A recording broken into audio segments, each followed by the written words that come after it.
우리 하나님 말씀 보겠습니다. 요한계시록 3장 7절에서 12절 말씀 되겠습니다. 13절 말씀입니다.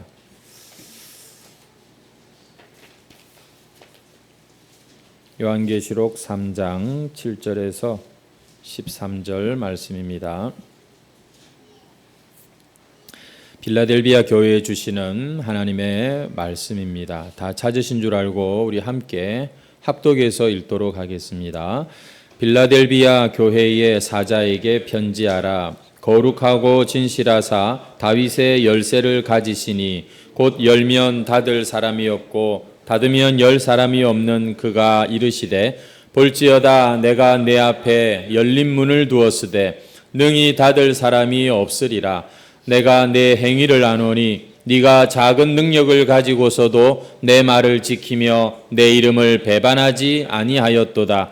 보라, 사탄의 회당 곧 자칭 유대인이라 하나 그렇지 아니하고 거짓말하는 자들 중에서 며칠 내게 주어 그들로 와서 내 발 앞에 절하게 하고 내가 너를 사랑하는 줄을 알게 하리라. 내가 나의 인내의 말씀을 지켰은즉 내가 또한 너를 지켜 시험의 때를 면하게 하리니 이는 장차 온 세상에 임하여 땅에 거하는 자들을 시험할 때라. 내가 속히 오리니 내가 가진 것을 굳게 잡아 아무도 내 면류관을 빼앗지 못하게 하라. 이기는 자는 내 하나님 성전의 기둥이 되게 하리니 그가 결코 다시 나가지 아니하리라. 내가 하나님의 이름과 하나님의 성 곧 하늘에서 내 하나님께로부터 내려오는 새 예루살렘의 이름과 나의 새 이름을 그의 위에 기록하리라. 귀 있는 자는 성령이 교회들에게 하시는 말씀을 들을지어다. 아멘. 우리가 인생을 항해로 비유해서 지난 해 마지막 주에 말씀을 나누었습니다. 인생은 하나님을 믿고 인생을 항해합시다. 평안을 나누는 그런 인생 항해자가 됩시다. 그렇게 말씀을 나누었는데요. 이렇게 우리가 인생의 항해자로 또 한 해를 건너고 이렇게 또 새해를 맞이하게 되었습니다. 사실 새해가 되었다고 해서 달라질 게 별로 없는 것 같습니다. 어제도 어떤 분이 저한테 새해가 되었는데 별로 실감이 안 난다고 그렇게 얘기하는 것을 들었는데 사실 우리 모두의 대부분의 그런 느낌이고 그런 이야기지요. 새해라고 해서 뭐가 갑자기 확 바뀌는 것은 없습니다. 어제와 오늘의 그 고민과 그 기도 제목이 여전히 새해에도 이어지는 것이죠. 옛날에 이 바다를 항해했던 사람들은 가장 무서운 것이 폭풍우가 아니었다고 합니다. 그것은 바다 한가운데에서 방향을 잃는 것이라고 했다고 합니다. 배가 흔들리는 것은 견딜 수가 있지만 어디로 가는지를 모르는 상태, 그것만큼 뱃사람들에게 무서운 게 없었다고 합니다. 오늘 이 첫 예배는 올해도 하나님 파도가 없기를 기도하는 그런 자리가 아니라 주님께서 우리가 어디로 가야 할지를 분명히 보여주시는 그런 예배가 되었으면 좋겠습니다. 그것이 우리가 이 올해의 첫 예배의 그런 의미가 아닐까 싶습니다. 주님, 우리가 어디를 가야 합니까? 어디를 바라보아야 합니까? 이것을 묻고 이것을 우리가 들을 수 있다면 참 첫 번째 예배로서 의미가 있지 않을까 싶습니다. 우리 한번 옆 사람과 그래서 한번 인사를 했으면 좋겠는데요. 하나님은 새해에도 변함없이 당신과 함께 하십니다. 이렇게 한번 인사 한번 하시겠습니까? 하나님은 새해에도 변함없이 당신과 함께 하십니다. 아멘. 저는 이 새해 첫 예배라고 해서 우리가 뭐 새로운 다짐, 새로운 결심 이런 것을 한다기보다는 다시 그 하나님 앞에 나를 온전히 세우는 것이 중요하지 않을까. 그러기 위해서는 오히려 더 뭔가를 내가 내려놓는 것이 필요하구나 이런 생각을 지난주에 좀 해보았습니다. 우리가 참 쫓고 원하고 추구하는 것들이 많지만 정말로 내가 간절하게 오늘 장로님 기도처럼 하나님을 구하고 찾고 내가 정말 하나님을 돈처럼 그렇게 귀하게 여기고 든든하게 여기는 그런 이 사람인가 하는 생각을 우리가 해본다면 오늘 이 예배에 좀 더 집중하기가 쉬울 거라고 생각합니다. 여러분, 우리는 오늘도 하나님 앞에 앉았습니다. 그 하나님이 살아계시고 나와 함께 하신다는 사실을 믿고 우리는 이 예배를 드리고요. 또 이 한 해도 그 마음으로 우리는 계속해서 살아가야 할 것입니다. 이 틈만 나면 우리에게 하나님만큼이나 좋고 하나님만큼이나 든든한 그런 것들이 우리 마음을 찾아와서 주인 노릇할 때가 있는 것 같은데 오늘 이 첫 예배는 무엇보다도 그 하나님 그분께 우리가 주목하고 하나님 그분을 이 경험하는 그런 예배가 되어야겠습니다. 한번 따라하겠습니다. 하나님을 찾읍시다. 하나님을 경험합시다. 하나님만이 나의 힘이십니다. 아멘. 할렐루야. 오늘 우리가 읽은 이 본문 말씀으로 작은 능력으로도 칭찬받은 교회라는 이런 제목으로 말씀을 나눌 텐데 바로 이 빌라델비아 교회의 이야기입니다. 여러분, 이 빌라델비아 교회는 아시다시피 서머나 교회와 함께 주님께로부터 그 소아시아 7교회 중에 단 한 번의 책망도 받지 않고 칭찬만 들은 그런 교회로 우리가 잘 알고 있습니다. 여러분, 이 빌라델비아라고 하는 지역은 별명이 작은 아테네였습니다. 여러 신정과 그리고 이 헬라 종교가 득세하고 있는 아주 영적으로 주변 환경이 좋지 못한 곳이었죠. 한마디로 신앙생활하기 어려운 곳이라 이 말입니다. 하지만 이런 곳에서 신앙생활했던 이 빌라델비아 교회 교인들은 주님께 이렇게 칭찬을 받고 있습니다. 너가 참 잘한다. 작은 능력을 가지고도 내 말을 지키고 내 이름을 배반하지 않았구나 하면서 주님의 칭찬을 받고 있는 이 빌라델비아 교회는 세상 사람들의 기준으로 볼 때는 정말 작은 그런 교회였습니다.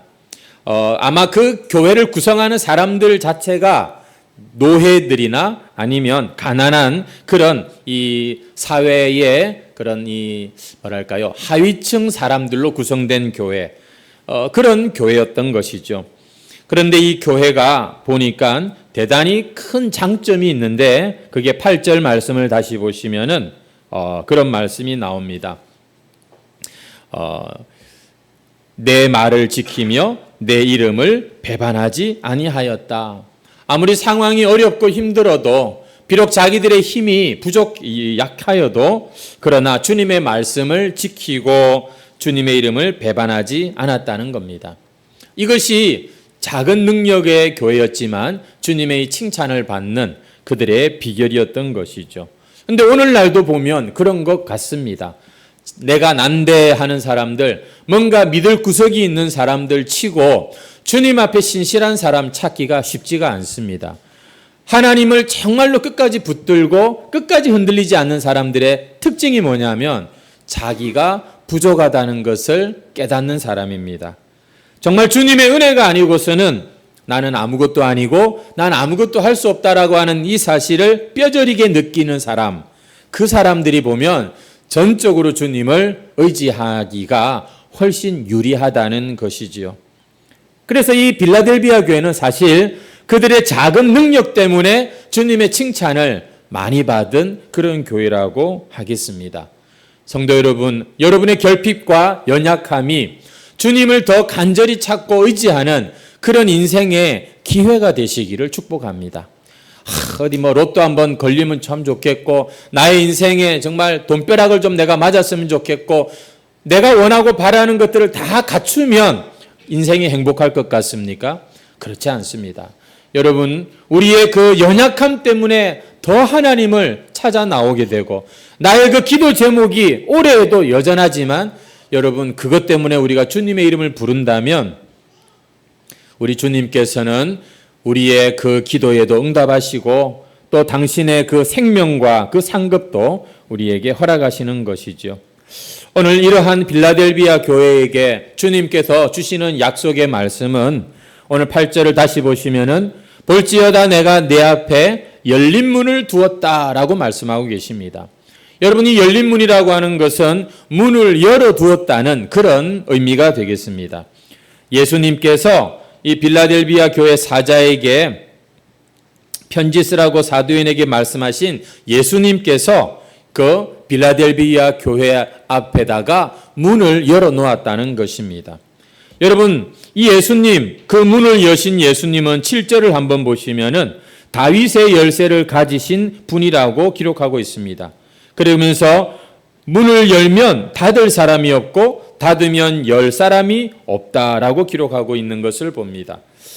이 말은 하나님께서 다윗과 언약을 맺으셨어요. 너의 후손으로 오는 그 자가 메시아가 되어서 이 나라를, 하나님의 나라를 완성할 것이라고 하는 그 언약 때문에 지금 다윗의 언약이라고 말하는 것입니다. 예수님께서는 지금 이 빌라델비아 교회에 내가 문을 열어놓았다, 이렇게 지금 말씀을 하고 계십니다. 예수님이 문을 열어놓으신 이 빌라델비아 교회 앞에 문이 어떤 문일까? 결론적으로 말씀을 드리면 이것은 세상을 향한 문이고 영혼들을 향한 그런 전도의 문, 섬김의 문, 봉사와 선교의 문을 의미한다고 보면 되겠습니다. 내가 내 앞에 열린 문을 두었으되 내가 너희 앞에 문을 활짝 열어놓았다. 뭐 좀 축복의 문, 뭐 이런 그런 문이면은 참 좋겠는데, 여러분, 주님께서 지금 문을 열어 놓으셨는데 제가 뭐라고 말씀을 드리냐면 이것은 세상을 향하여 열어놓은 문이다. 영혼들을 향하여서 열어놓은 문이라고 말씀을 드립니다. 왜냐하면은 예수님이 보실 때 이 빌라델비아 교회 교인들이 주님에게는 너무나 자랑스러운 자들이었기 때문입니다. 세상 사람들아, 와서 이 빌라델비아 교회 교인들 좀 봐라, 그 자랑하고 싶은 마음에서 주님은 이 문을 활짝 열어놓으시고 교회가 이 세상에게 이렇게 참 다 보일 수 있도록 해 놓으셨다고 하는 것입니다. 그래서 이 세상에 그 주변 사람들이 이 빌라델비아 교회의 사람들을 보고 야, 참 이쁘다, 참 아름답다, 야, 참 놀랍다, 이렇게 할 수 있도록 주님께서 이 문을 활짝 열어놓으신 겁니다. 여러분, 예수님께서 이 빌라델비아 교회의 어떤 모습이 그렇게 예쁘고 자랑스러우셨을까요? 아까 말씀드린 대로 그들은 작은 능력을 가지고 있었지만 하나님의, 주님의 말씀을 끝까지 지켰고 끝까지 충성하고 예수님의 이름을 높였기 때문입니다. 여러분, 이 빌라델비아 교회가 어떤 주님의 말씀을 지켰을까 생각을 해보니까, 본문을 쭉 보니까 이 열린 문과 관련해서 생각을 한다면 이 빌라델비아 교회 성도들이 하나님의 말씀을 쫓아서 주변 사람들, 인근 사람들에게 문을 열고 나가서 그들을 향해서 힘을 다해서 이웃 사랑을 실천하는 그러한 모습이 바로 그들이 말씀을 끝까지 붙들고 지켰던 그런 말씀이죠. 사실 이것은 오고 오는 모든 세대의 교회들에게 주님이 주신 말씀입니다. 교회를 이제 가서 세울 사도들에게 하늘과 땅의 모든 권세를 내게 주셨으니 그러므로 너희는 가서 모든 족속으로 제자를 삼아 아버지와 아들과 성령의 이름으로 세례를 주고 내가 너희에게 가르친 것을 지키게 하라고 주님께서 말씀하신 그 말씀에 순종한 교회들을 주님은 이토록 자랑스럽게 생각하시고 세상 사람들에게 이렇게 문을 활짝 열어놓으시고 보게 하신다는 겁니다. 여러분, 이 세상에 많은 교회들이 있었고 지금도 이 땅에 교회들이 많은데 이 교회들이 보면 크게 세상에 대해서, 지역 사회에 대해서, 그리고 사람들에 대해서 두 가지 태도를 취하는 것을 볼 수가 있습니다. 하나는 뭐냐?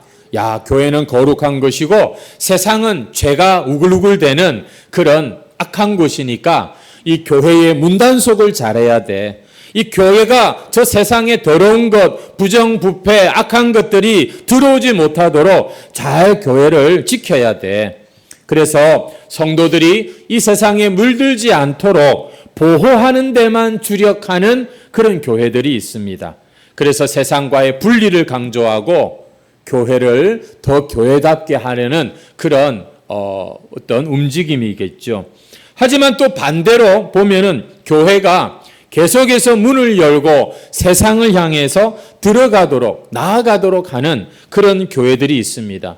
그래서 그들은 복음을 전하기를 결단코 쉬지 않고 하나님의 축복, 하나님의 이 생명을 나누는 이것이 바로 교회가 해야 될 가장 중요한 일이라는 것을 기억하면서 힘든 사람도 있고 정말 나하고 안 맞는 사람도 있고 정말 우리를 오해하고 우리를 참 어렵게 하는 사람도 있지만 그럼에도 불구하고 주님의 말씀을 붙들고 끝까지 섬기기를 다하고 인내하며 그러면서 먼저 다가가는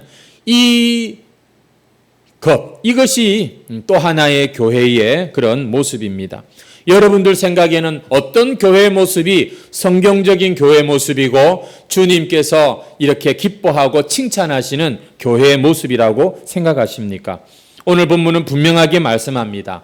세상을 향한 이 문을 활짝 열어놓으시면서 가라고 말씀하시고 또 세상 사람들이 이 교회를 누구나 다 볼 수 있도록 이렇게 문을 열어놓으시는 주님을 우리가 생각하면 답이 여러분 나오는 것이죠. 여러분 이렇게 교회는 세상 속에 서 존재하지만 그러나 세상에 대해서 이 문을 활짝 열어놓은 이런 곳입니다. 만약에 교회가 주님이 열어놓으신 이 문을 지나서 세상으로 나아가지 않는다? 여러분 그것은 주님께 불순종하는 것이고 교회가 왜 존재해야 되는지 그 존재 목적과 사명을 상실한 교회라고 하는 것이죠. 성도 여러분, 교회의 머리가 되신 우리 주님께서는 지금도 세상을 향해 서 계신다는 것 알고 계십니까? 지금도 세상을 향해서 교회를 보내고 계신다는 것 알고 계십니까?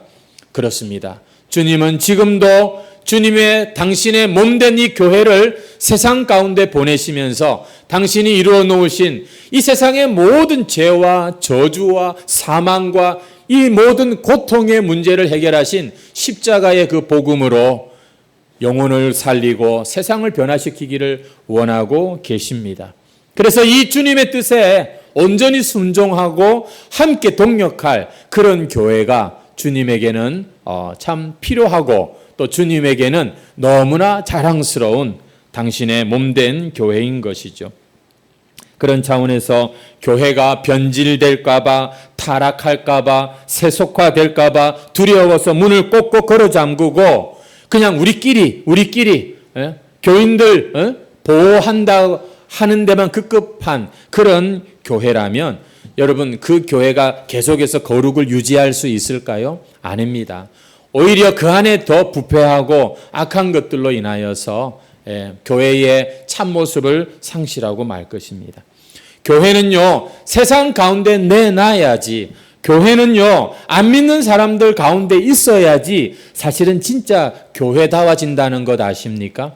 여러분 이 교회는요 사실 약한 존재가 아닙니다. 주님의 승리라고 하는 그 기반 위에 세워진 곳이 바로 이 주님의 교회인 것입니다. 그래서 주님께서는 지금도 이 교회를 통해서 세상을 바꾸시고 이 교회를 통해서 사람들을 변화시키시며 이 교회를 세상으로부터 불러내시고 그리고 다시 세상으로 보내고 계시는 것이 주님의 몸된 교회인 것이죠. 그래서 주님께서 그렇게 말씀하셨습니다. 너희는 세상의 소금이다. 너희는 세상의 빛이다. 여러분, 저와 여러분이 주님의 교회로서 이 어두운 세상에 빛을 비추는 역할, 또 그 부패한 세상의 소금의 이 역할을 감당하려면 어떻게 해야 되겠습니까? 먼저 이 주님이 열어놓으신 문을 통해서 세상으로 들어가야 되는 것입니다. 이 일을 위해서 주님은 교회를 세우셨습니다. 이 일을 지금도 주님은 계속해서 문을 열어놓으시고 여러분 교회에게 맡기고 계시는 것이죠. 오늘 본문의 빌라델비아 교회가 주님께 이렇게 칭찬을 받았던 이유는 그것은 바로 이 일을 잘했기 때문입니다. 그 능력은 참 작고 보잘것이 없는데 규모가 작았을 거예요. 성도 수도 많지 않았을 것이고 그 사람들도 뭐 그렇게 아주 유력한 자들은 별로 없었을 것입니다. 세상 말로 보잘것이 없는 그런 교회. 하지만 이 주님의 뜻을 분명하게 깨닫고 그들은 어떻게 합니까? 끝까지 그 말씀을 지키는 그런 교회로 주님께 이렇게 칭찬받고 살아남게 되었다는 것이죠. 오늘 우리가 이런 교회다운 마인드가 필요한 것 같습니다. 비록 내가 참 힘은 별로 없지만 돈도 별로 없지만 그러나 하나님은 나를 통해서 내 주변 사람들과 이 세상 가운데 빛처럼 소금처럼 그렇게 멋진 주님을 느끼게 하고 주님을 보여줄 수 있는 그런 주님의 지체로 사용하기를 원하시는데 여러분 이 사실을 우리가 마땅히 깨닫고 이 말씀을 붙들고 살아야 그게 교회다운 교회의 모습이 아니겠습니까? 주님께서는 아마 그 교회를 크게 칭찬하실 것입니다. 빌라델비아 교회가 이걸 잘한 거예요.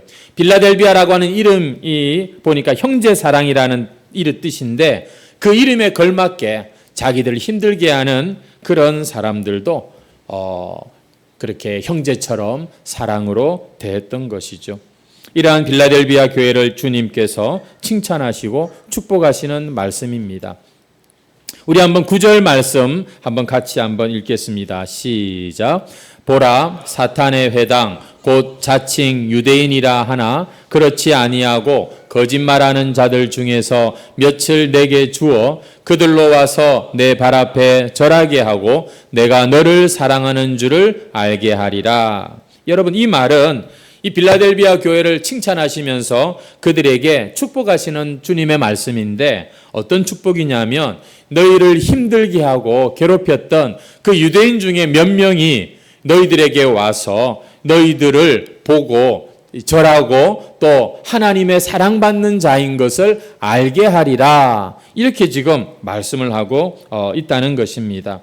이 당시 초대교회들을 가장 힘들게 했던 자들이 누구냐면 자칭 하나님의 백성이라고 하는 유대인들이었거든요. 이 유대인들이 참 이 기독교인들을 많이 핍박하고 거짓말로 그렇게 사람들에게 속이고 했었습니다.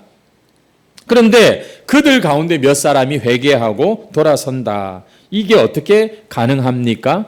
거기 보시면은 며칠 내게 주어 보니까 주님이 보내주신 거예요. 주님이 그들로 하여금 회개하게 하시고 교회에 들어오게 하시니까 이런 것이 가능했겠죠. 맞습니다. 사람의 영혼이 구원을 받는 문제는 인간의 영역이 아닙니다. 하나님이 하시는 일이죠. 하지만 그 하나님의 주권적인 구원 사역에 어떤 교회가 쓰임을 받느냐 하면 끝까지 그들을 향하여서 사랑의 마음으로 다가가고 섬기기를 마다하지 않는 그런 주님의 손과 발이 되는 교회가 이 주님의 구원 역사에 너무나 이쁘게 쓰임을 받는다는 것입니다. 그래서 교회는 주님의 이 구원을 전달하고 또 이 세상을 참 이기는 그런 존재로서 이 역할을 잘 감당하기 위해서 열려 있어야 되는 거예요. 교회는 문을 닫으면 안 됩니다. 열어놓아야 되는 것이죠. 또 한 가지 10절 말씀도 한번 같이 읽어보겠습니다. 시작.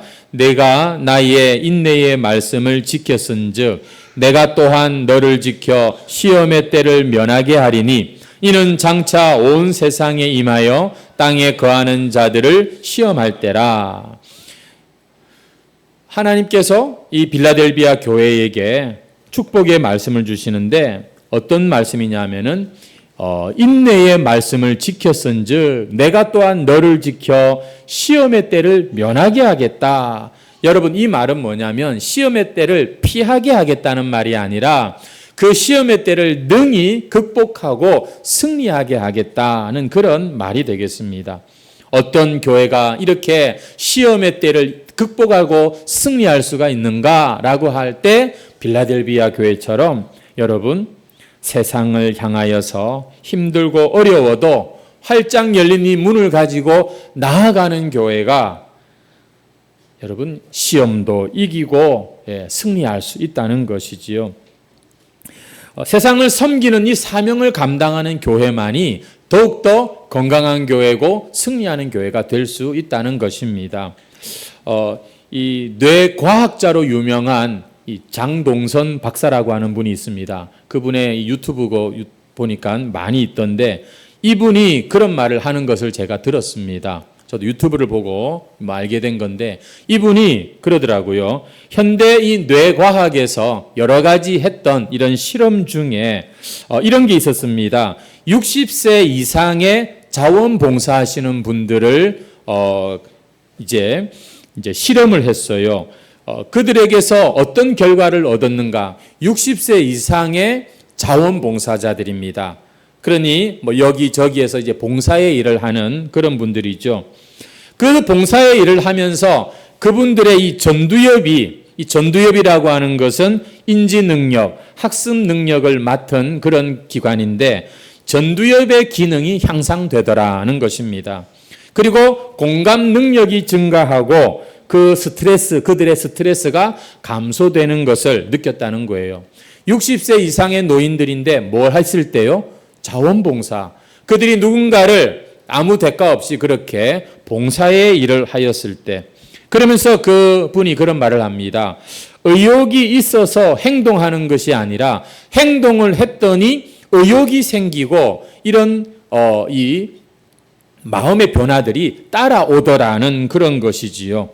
그렇습니다. 이 뇌과학자들이 말하는 것은 그런 겁니다. 우리의 능력이 작아도 남을 돕기 위해서 내가 먼저 손을 내미는 순간 그때 나의 뇌가 살아난다는 겁니다.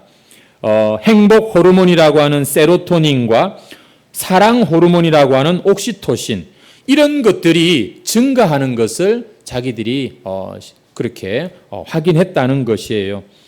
여러분 우리가 나는 이제 아무것도 할 수 없어. 그리고 그냥 아무것도 정말 하지 않으면 아무 일도 일어나지 않습니다. 그냥 살아있으나 죽은 것 같은 그냥 몸뚱아리에 불과하지만 우리의 이 작은 이 능력을 우리의 이 손과 발을 우리가 무언가를 위해서 그렇게 사용하기 시작할 때 이 왜 뇌과학자들이 뇌를 연구하냐면 마음이 여기에 있는 게 아니라 여기에 있다고 생각하기 때문인 것이죠.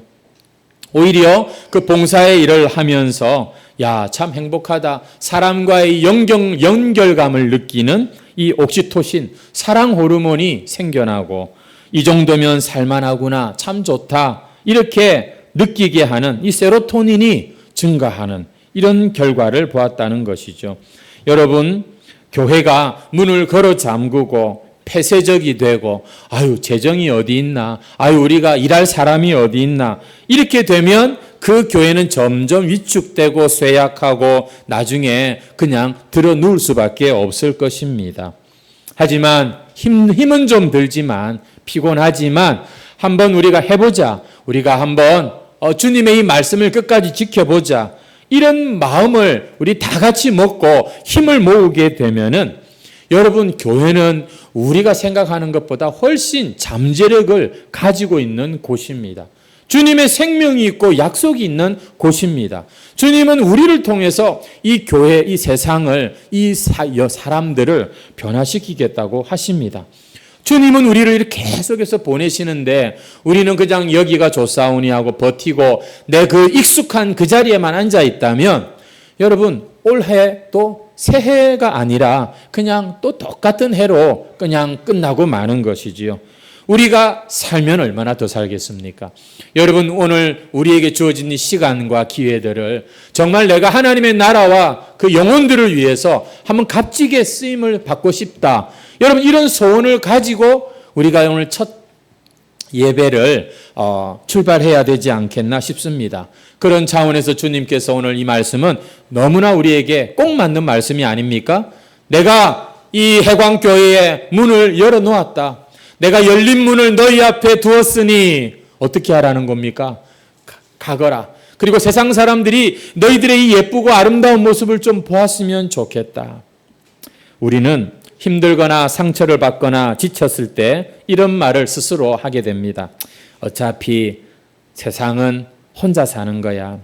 요즘 유행하는 말이 각자 도생이라면서요. 야, 어마어마한 게 몰려온다더라. 이제 전부 정신 차리고 내 살 길, 똑바로 정신 차리고 살아야 된다. 그렇게 얘기하죠. 여러분, 이런 생각들, 어차피 인생은 혼자야. 기대한 내가 참 바보지. 여러분, 이런 것은요, 내가 어떤 그 상황에서 상처받기를 좀, 더 이렇게 덜 받으려고 나 스스로를 보호하기 위한 그런 일종의 방어 기제라고 하겠습니다. 저도 예전에는 그런 생각을 했던 적이 있거든요. 그래. 어차피 인생은 혼자 가는 거다. 그런데 그렇게 생각했던 시간들을 돌아보면 내가 별로 그렇게 안 행복했던 것 같아요. 그때 오히려 제 마음에는 왜 나한테 이런 일이 생겼지? 실망감, 오히려 막 분노, 이런 것들이 있었던 것을 기억합니다. 여러분, 이 사람의 자아라고 하는 것은요, 가만히 스스로 혼자서 만들어지는 게 아니래요. 아기들이 보면 혼자서 잘 자라는 것 같지만 그렇지가 않다는 것입니다. 타인을 인식할 때 자신의 자아도 생겨난다는 겁니다. 그래서 아기 때지만 엄마가 생각하는 거하고 내가 생각하는 게 다르네. 이런 것들을 계속해서 확인하고 맞추면서 이 건강한 자아가 형성된다는 거예요. 다 그런 건 아니겠지만 혼자 이렇게 자란 아이보다 형제가 많은 그런 집에서 자란 아이들이 보통 보면 이렇게 관계성이라든지 좀 더 이렇게 이 익숙한 것, 유익한 부분이 많다고 하지요. 무슨 얘기냐면 나와 타인은 사실 따로가 아니라 우리는 다 같이 함께 공존해야 되는 존재라는 이야기를 드리는 겁니다. 우리가 잘 알고 있는 것처럼 하나님의 형상대로 지음을 받았다는 말은 하나님과 교제하는 그런 관계로 부름을 받았다는 말이고, 또 하나는 성부, 성자, 성령 삼위가 온전히 하나를 이루신 것처럼 우리 인간은 누군가와 자꾸 관계를 맺고 함께 자꾸 이렇게 열어야지, 관계를 맺어야지 더 행복하게 살 수 있는 존재라는 말이지요. 어른이 되었지만 이렇게 혼자서 지내는 시간이 많은 그런 분들이 보면은 이 사회적인 신호를 알아보는 영역이 퇴화되어서 굉장히 더 어렵게 산다고 합니다. 타인을 오해할 확률이 많아진다는 거죠. 그래서 이 귀가 잘 안 들리시는 분들을 우리가 각별히 신경을 좀 써야 됩니다. 다른 사람과 이 교류가 잘 안 되면 그 마음이 더 심하게 노화와 그런 이 질병에 노출될 확률이 많다는 것입니다. 제 얘기가 아니라 그냥 이런 글들을 제가 좀 가지고 이야기를 하는 것입니다. 여러분, 이러한 우리의 모습을 바꾸기 위한 가장 이 조그만 행위가 있는데, 그것이 뭐냐면, 그러면 내가 더 나를 잘 돌봐야지가 아니라 다른 사람을 돌보는 그런 행위라는 것입니다. 나 하나 살기도 벅찬데 내가 누구를 돕겠노 생각할 수 있겠지만, 타인을 돕는 행위의 가장 최대 수혜자가 누구냐면 바로 자기 자신이라는 것이지요. 성도 여러분, 우리가 오늘 이 말씀을 보면서 교회가 교회다워지는 길은 우리 한 사람 한 사람 각자가 정말 더 행복한 삶을 살기 위해서는 나의 이 울타리 안에 갇혀 있는 것이 아니라 주님이 열어놓으신 이 활짝 열린 문을 지나서 우리가 계속해서 나가야 하는 것이구나, 이것을 깨닫습니다. 우리 13절 말씀을 우리 한번 같이 읽겠습니다. 시작. 귀 있는 자는 성령이 교회들에게 하시는 말씀을 들을지어다. 여기서 교회들이라고 복수로 지금 나와 있죠. 그렇습니다. 빌라델비아 교회뿐만 아니라 모든 교회들이 들어야 될 그러한 말씀입니다. 여러분, 오늘 이 말씀을 통해서 다시 한번 교회는 열린 존재가 되어야 하는구나, 나부터 열린 마음으로 사는 그런 교회가 되어야겠다, 이런 마음을 갖는 그런 예배가 되시기를 진심으로 축복합니다. 그래서 올 한 해 내가 만나는 직장에서나 세상 어디에서 만나는 모든 사람들에게 주여 내가 교회로서 열린 내가 되게 하셔서 내가 있어서 그 사람들이 하나님의 복을 받는 이런 일들이 일어나게 해 주옵소서. 성경에 보니까 예수님이 와서 가장 많이 싸웠던 사람들이 누구냐면 바리새인 서기관들입니다. 왜 이 사람들과 그렇게 많이 싸웠느냐 하면 이 사람들은 자기도 못 들어가면서 남도 못 들어게 하는 그런 짓을 했던 사람입니다. 주님은 어쨌거나 자꾸 열어놓으시려고 십자가 예수님도 보내주시고 성령님도 오셔서 하나가 되게 하시는데 우리 인간은 이 욕심과 이 자아는 계속해서 독립적이고 나 하나만을 생각하고 이렇게 문을 꼭꼭 닫아버리는 일들이 있다는 것이지요. 오늘 정말로 인생의 복된 자들은 하나님을 향하여 활짝 문을 열어놓고 사는 자들이고 사람들을 향하여서도 문을 열어놓고 사는 자들입니다.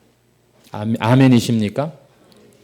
저도 지난 연말에 너무 저를 귀찮게 하는 전화를 내가 너무 많이 받아가지고 제가 잠수를 타버렸어요. 노회, 우리 시찰, 이 사람들 너무 제가 귀찮아서 그냥 전화를 다 끊고 안 받기도 하고 막 그랬어요. 그랬더니 한 2주 지났는데 막 온갖 오해가 생기고 아주 그냥 난리가 났더라고요. 아하, 이게 이럴수록 더 내가 좀 편안하게 마음을 열어야 되겠다. 마음을 여는 것이 힘든 분들, 여러분 첫 번째 하나님을 향하여 마음을 여시면 다른 사람을 향하여서도 마음 열기가 쉬워집니다. 아무쪼록 교회가 사는 길, 교회가 승리하는 길은 여러분 이 열린 문을 지나가는 것입니다. 올해도 우리 주님께서 해광교회 문을 활짝 열어놓으셨는데 하나님의 은혜가 우리에게서만 그치는 게 아니라 지금도 아직도 모르는 이 사람들에게 그 은혜를 전달하는 우리 해광교회 성도들이 되시기를 주님의 이름으로 축원합니다. 찬송가 552장 찬송 드리겠습니다.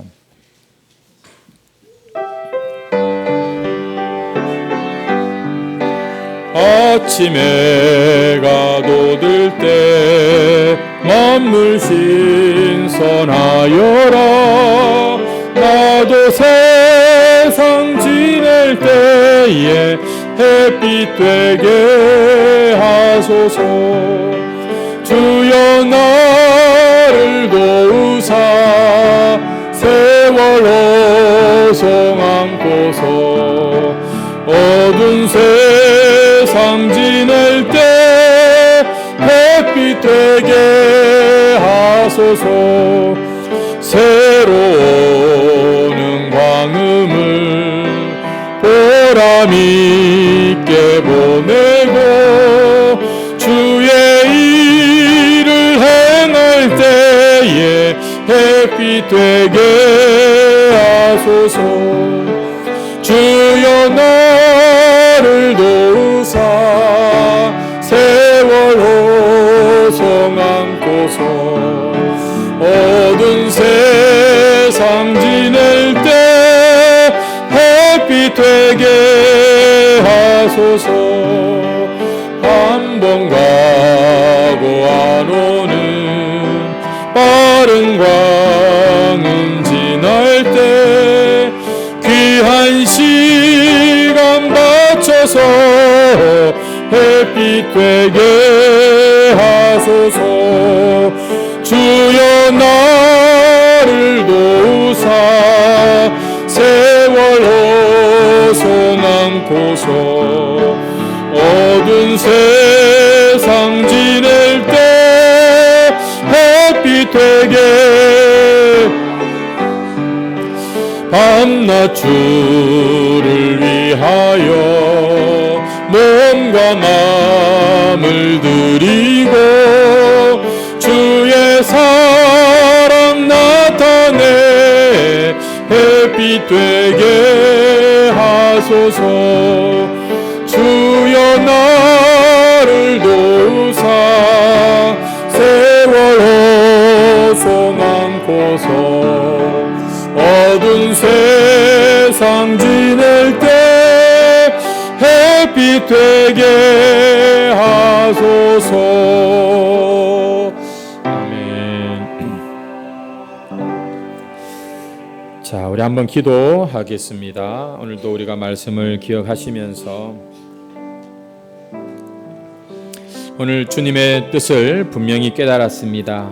우리 앞에 문을 활짝 열어놓으시고 참 우리에게 주신 이 은혜가 우리를 통하여서 세상에 또 많은 사람들에게 흘러가기를 원하시는 주님, 해광교회가 문을 닫는 교회가 되지 말고 이 문을 활짝 여는 교회가 되게 하시고 교회인 우리 한 사람 한 사람이 올 한 해에도 참 먼저 다가가고 먼저 인사하며 참으로 이 세상에 많은 사람들이 그토록 원하고 바라는 그 사랑과 그 하나님의 은혜를 부족하지만 적은 능력이지만 나를 통하여서 주님 알게 하시옵소서. 우리 이렇게 하나님 앞에 오늘 말씀을 우리의 사명으로 좀 받고 기도했으면 좋겠습니다. 우리 각자 하나님 앞에 주여 한번 외치고 다 같이 기도하겠습니다. 주여